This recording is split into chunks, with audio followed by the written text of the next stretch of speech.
topic of my today's presentation is the visitors' behavior and consequences of experiential marketing and empirical study on Taipei Zoo. And it is written in 2006.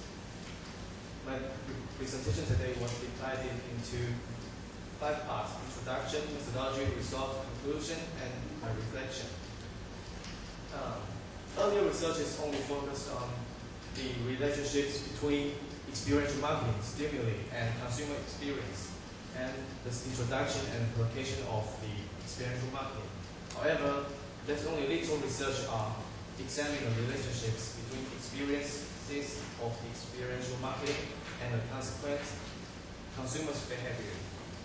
Therefore, the purpose of this research is to explore and examine which consumer's experience plays a prominent role and the visitor's behavioral consequences of experiential marketing.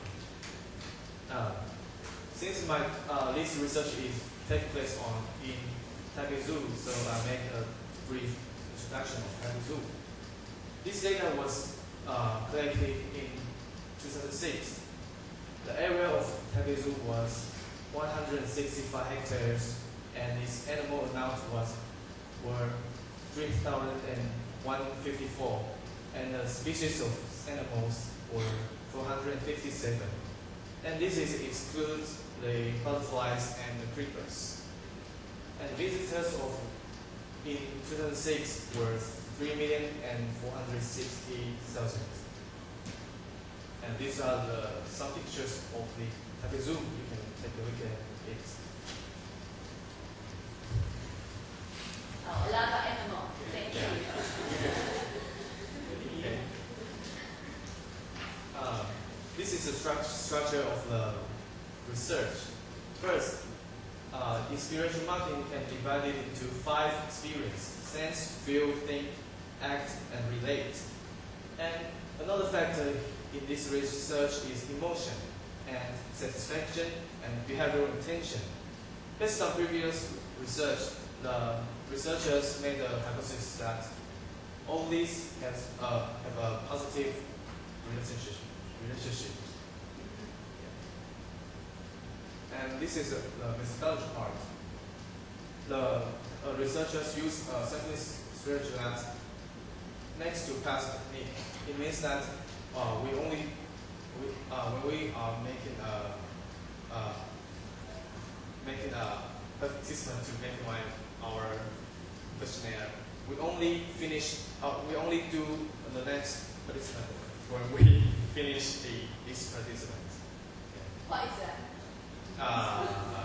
You understand? No, not really. Okay, I'll explain it again. Okay, say it one more time. For example, we have a participant now. We only do another participant until this participant finish their questionnaire.